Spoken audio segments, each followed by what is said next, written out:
Les deux raisons principales, la première raison, c'est que j'avais beaucoup d'a priori sur l'hypnose. J'avais eu une mauvaise expérience en hypnose avec une personne mal intentionnée et je voulais briser un petit peu ce cliché-là. Et ce qui m'a poussée à faire la formation avec Geoffrey, c'est parce que j'avais déjà suivi la formation de coach avec lui, que je connais sa façon de travailler, que je connais sa bienveillance, que je connais un petit peu l'Académie Puissance Mentale et que je peux avoir confiance. Et c'est pour ça que j'ai choisi cette formation. Si je devais faire de l'hypnose, c'était avec lui. Alors mes doutes, c'était, comme je l'ai dit tout à l'heure, en fait j'avais des a priori sur l'hypnose parce que j'ai eu une mauvaise expérience. Et sous hypnose, dans cette mauvaise expérience, on m'a fait faire des choses que je n'avais pas spécialement envie de faire. Et mes doutes et mes craintes, c'était de ne pas savoir dire stop en fait.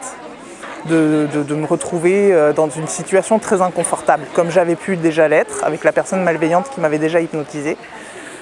Et j'ai voulu retenter cette expérience en fait avec Geoffrey parce que là, je savais que c'était bienveillant, je savais que ça allait me faire avancer. Et surtout éviter tous les blocages que ça avait provoqué dans le passé en fait. La mer. La mer, le cadre était magnifique. Retrouver les copines parce que dans la session, il y avait pas mal de personnes qui ont fait la session de coach avec moi. Et puis le contenu, forcément, c'est un peu pour ça qu'on est venu. Le contenu d'hypnose, donc du coup ça m'a enlevé un petit peu tous mes blocages, ça m'a enlevé mes a priori. Et j'ai pu aussi constater les bienfaits que ça pouvait provoquer. Et là, je vois une vision plus loin parce que comme j'accompagne des personnes à atteindre leurs objectifs, je pense qu'avec l'hypnose, ça me fait une corde de plus à mon arc pour les accompagner encore plus loin. Le moment le plus marquant, il y en a eu plein. Il y en a eu plein.